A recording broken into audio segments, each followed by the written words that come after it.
Hello everyone, welcome back to our channel. Good morning, good afternoon, good evening. I greet you all according to your time and locations you'll be watching this video. Yes, my dear viewers, I am back again with another update. So guys, I have a video here I would like we all to watch. But before then, if you're meeting my channel for the very first time, you're highly welcome. Please kindly do well to like, share and subscribe. Leave your thought on the comment section and let us know what you think about this video. And I will see you towards the end.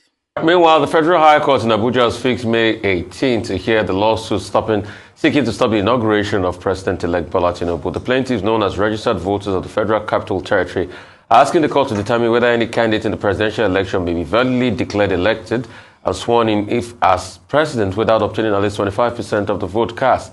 They also want the court to determine whether it can stop the swearing in of any individual on May 29 or on any other date until the issues raised in the suit have been adjudicated.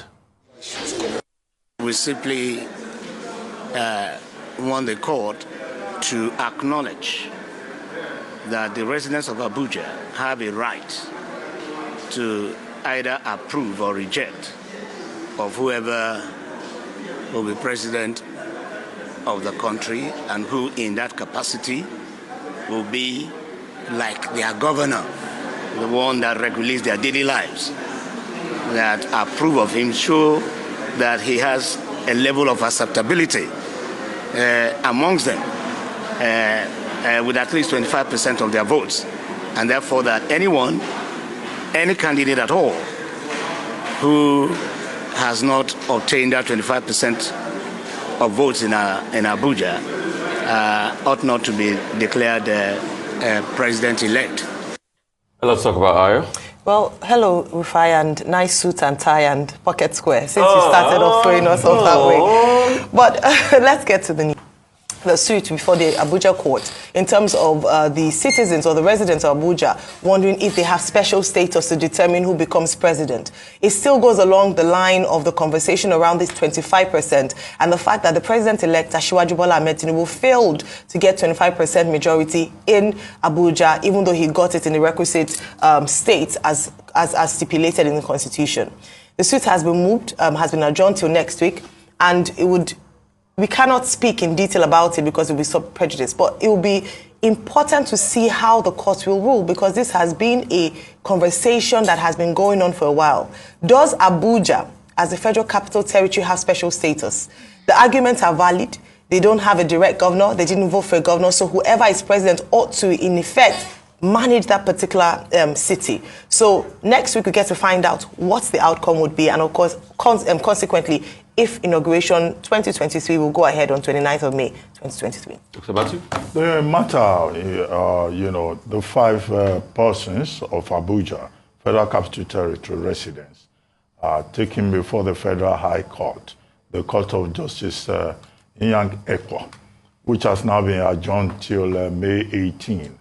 Well, we cannot comment on the details because that will be subjudicial. However, the thing to note is that the court says that on May 18, the first thing to determine is whether or not the persons who have filed a matter, whether they have local standing to do so. The prayers they are asking for, they are saying that the inauguration on May 29 should not take place because it is important that 25% must be scored by whoever is declared president. Well, persons who push that argument, and those five residents of the Federal Capital Territory, are not alone. They rely on Buhari versus Obasanjo. I think that's the case in which, that matter was majorly addressed. But there have been other subsequent decisions with provisos that have been offered. I don't want to go into the details. And, where there is a conflict in terms of interpretation, what the court will do will be to look for what is most reasonable and equity, and ensure thereby justice. It's called the contra-preferential rule in the canons of interpretation. And this is what is at issue here. The second thing, of course, beyond the third thing, beyond local standing and, the contra-preferential rule, would seem to be the fact that this same issue that these 5 residents are pursuing in the Federal High Court of Abuja is the substance, part of the substance of the petitions that have been filed principally by the Labour Party and the People's Democratic Party at the Presidential Election Tribunal.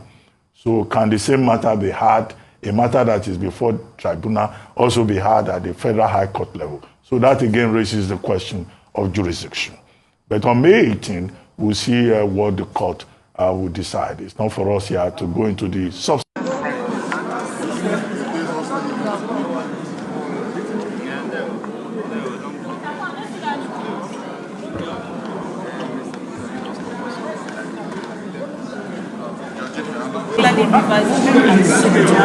So tell us, you said you want to be pushed more as to the amount that was actually paid by the politicians. Can you shed more light on that, please?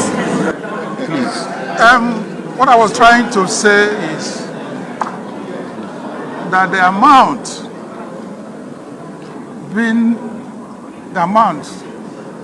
that was being demanded, I don't want to be pushed to the wall, but let me put it this way, that the amount is far from being legit. So I believe I've said it all. But what is important is that now that INEC has a lead counsel, I believe that something good may come out of a chat that I'm supposed to have with him today. Because until now, if you ask me, and I say it with every degree of emphasis, that INEC sees itself as a candidate in an election that it conducted. I say it with every degree of emphasis, going by the conduct of INEC, and that is true. Now, you would have noticed, for those of you who were in court, that no other party is complaining about not getting any documents. You should ask the question, why is it so? Because they have been provided with documents, except the petitioners, who have not been provided with the required documents. And I keep on saying, what is INEC umpire hiding? What is he hiding? What is he hiding? I don't know.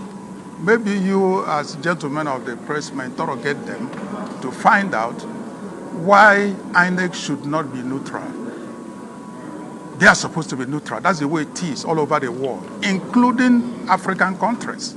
It's only in Nigeria that the electoral umpire behaves as if it is a candidate in its own election. I don't think this will continue and should not continue.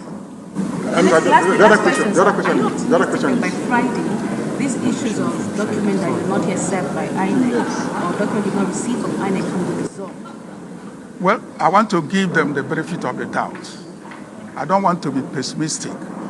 But if we don't, there are other options. There are other options. What mission have they served on? What mission did they say they have served? You say what? The motion they said they have served on the petition that they need to reply. What is it for? Okay. What? Wait a minute, please. Wait. The motion they filed is asking that some paragraphs of the petition be struck out. Serve this morning in court, and we will reply accordingly. Provide a very, very robust defense. The allegation is misplaced. The last one, please. Application on? Oh yes. That one probably should be among the applications to be had on Friday. But surprisingly again, I believe it will surprise you, that INEC is objecting. A public institution that is being funded by the government, representing the people, is saying they don't want the people to enjoy live streaming. Are you not surprised? Again, you ask yourself, what are they hiding? What are they hiding? I don't know. Thank you very much. Thank you. Thank you. Thank you.